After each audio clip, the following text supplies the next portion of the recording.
In the darkest time of the Pacific Theater, amidst the deafening roars of gunfire, the heavy cruiser USS San Francisco reeled under an endless torrent of Japanese shells.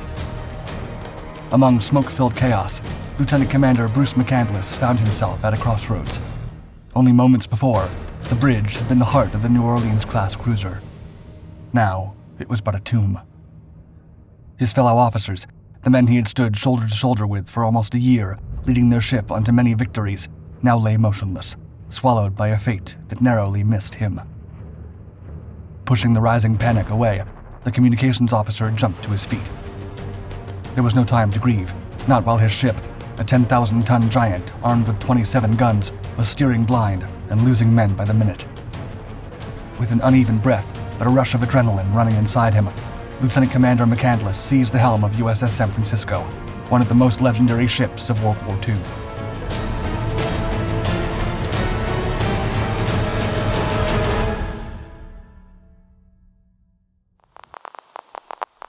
Day of Infamy.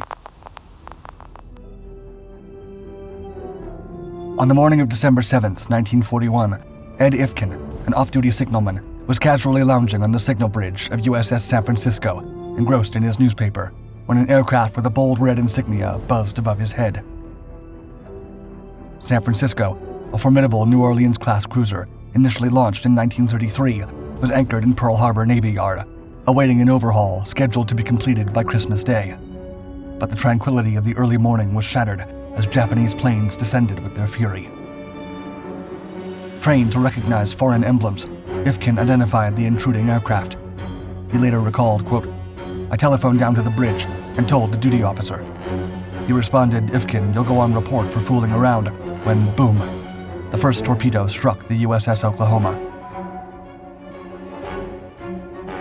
Ifkin's prompt action earned him the distinction of being the first United States sailor to report the infamous Pearl Harbor attack. By 8 a.m., the initial clash between the Japanese and the Americans was in full swing. The crew of San Francisco quickly prepared their cruiser for watertight conditions and then immediately began looking for opportunities to fight back. However, the ship's engineering plant was disassembled for the overhaul. Moreover, of her 27 guns, only small arms and 2 .30-caliber machine guns were operational for this unexpected onslaught. Undeterred, Ifkin and several other officers and men from San Francisco's crew complement of 101 officers and 803 enlisted jumped over to their sister ship, New Orleans. For the next 2 hours, they endlessly fed ammunition to the guns. When the Japanese finally retreated, Pearl Harbor was in ruins, but remarkably, San Francisco emerged unscathed. Work promptly resumed to transform her from a peacetime vessel into a combat-ready warship, prepared to face the trials of the war that had just begun. Rising to battle. In February 1942, Captain Casson Young was chosen to command the heavy cruiser. A seasoned commander and great leader, Young had been part of the Navy since 1916 and was already a Medal of Honor recipient for his service in Pearl Harbor, where he swam through burning oil to save his ship. As a key member of Task Force 16, the heavy cruiser served in the Doolittle raid on Tokyo in April 1942, the first American air operation to strike the Japanese archipelago. Here, the ship cast a protective shadow over the aircraft carriers, launching a surprise bombing raid. While it inflicted minimal damage, the Doolittle raid showed Japan that America was unflinching, prepared to retaliate, and ready to assault the mainland if necessary. In May, San Francisco charted a course toward the South Pacific, heading into a hotbed of conflict. By August, she was deeply embroiled in the Solomon Islands campaign, supporting the crucial landings on Guadalcanal and Tulagi. There, in the intense Battle of Guadalcanal, which spanned from August 1942 to February 1943, the ship began forging her legendary reputation. During these early stages, she played a vital role in safeguarding United States forces on the island and disrupting Japanese supply lines. On October 31st, 1942, now part of the newly formed Task Force 65, Frisco, as her valiant crew knew her, journeyed into the heart of the Solomon Islands. The following month saw the heavy cruiser engaged in convoy escort work and shore bombardment duties, while flying the flag of her former commanding officer, now Rear Admiral Daniel Callahan.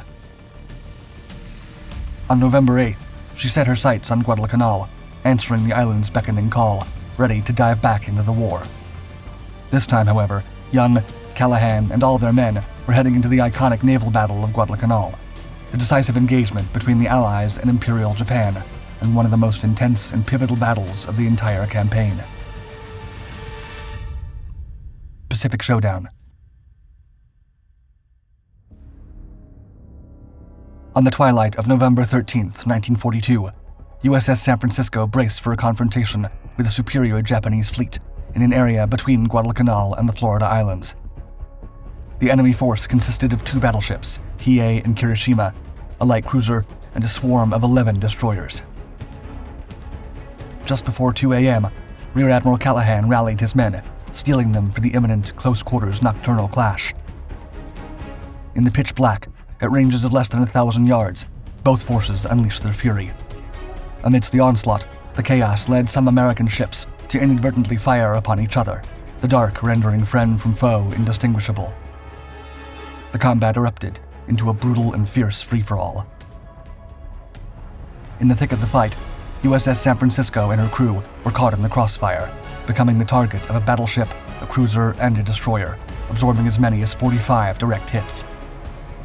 Despite this, they landed a critical hit on the Japanese battleship Hiei, incapacitating her steering compartment. This crippling damage left the ship exposed at dawn, leading to a bombardment by U.S. aircraft and her subsequent scuttling by her own crew, marking the first Japanese battleship lost in World War II.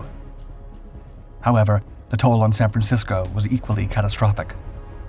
A lethal salvo took the lives of dozens of men, including Rear Admiral Callahan, Captain Casson Young, and all the officers on San Francisco's bridge. All except for Lieutenant Commander Bruce McCandless. Braving the storm.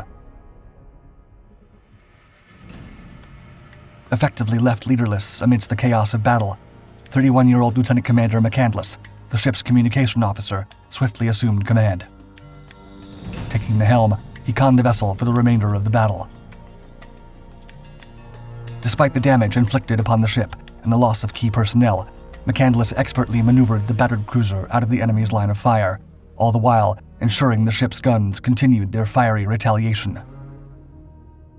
At 4 a.m., the ship was again under control, and the heavily damaged cruiser retreated through the Sealark Channel. The crew's resilience, led by an unlikely interim captain, ensured USS San Francisco lived to fight another day. In this unforgiving melee, 106 brave sailors were lost, and another 131 were wounded in what U.S. Navy Fleet Admiral Ernest J. King once labeled the most ferocious sea battle in history. For her actions at Cape Esperance and the naval battle of Guadalcanal, San Francisco earned a Presidential Unit Citation. Furthermore, 4 members of her crew, including Admiral Callahan, received the Congressional Medal of Honor. An astounding 31 Navy Crosses and 21 Silver Stars were also awarded. Lieutenant Commander Bruce McCandless received the Medal of Honor and a promotion to full commander for his remarkable conduct. Back in action. After the intense Battle of Guadalcanal in November 1942, the battle-damaged USS San Francisco required urgent repair. She sailed to Mare Island Naval Shipyard in California for an extensive restoration, preparing to re-enter combat on a markedly different front.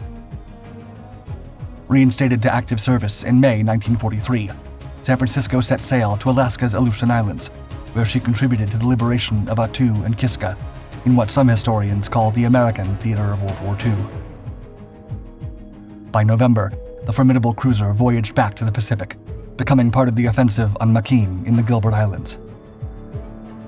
In June 1944, during the Battle of the Philippine Sea, her anti-aircraft guns blazed, safeguarding American aircraft carriers from a storm of Japanese aircraft. In July, she lent support to the combat on Guam before returning to her namesake city for an overhaul.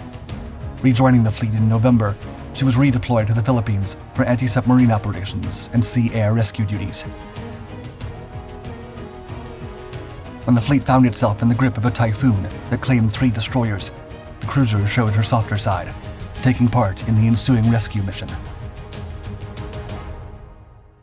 Final salute. As 1945 dawned, Japan's power waned, and yet the mission of San Francisco and her crew was far from over. In February, she was a part of the invasion force that attacked Iwo Jima, one of the Pacific War's fiercest battles. 2 months later, she partook in the final offensive of the Pacific Campaign, the invasion of Okinawa, displaying the same unwavering resolve that had become her hallmark. Following Japan's surrender on September 2, 1945, she undertook occupation duties, staying in Japanese waters until her final return to her home city in November. By World War II's end, USS San Francisco had earned an astounding tally of 17 battle stars and a Presidential Unit citation, making her one of the most decorated U.S. warships of the conflict, surpassed only by USS Enterprise. Like many commendable ships of the era, the San Francisco was sold for scrap in 1959. Yet a part of the San Francisco endures. After the naval battle of Guadalcanal, some of the remnants of the damaged bridge were procured by the city of San Francisco and assembled into a memorial, a lasting tribute to the now legendary cruiser.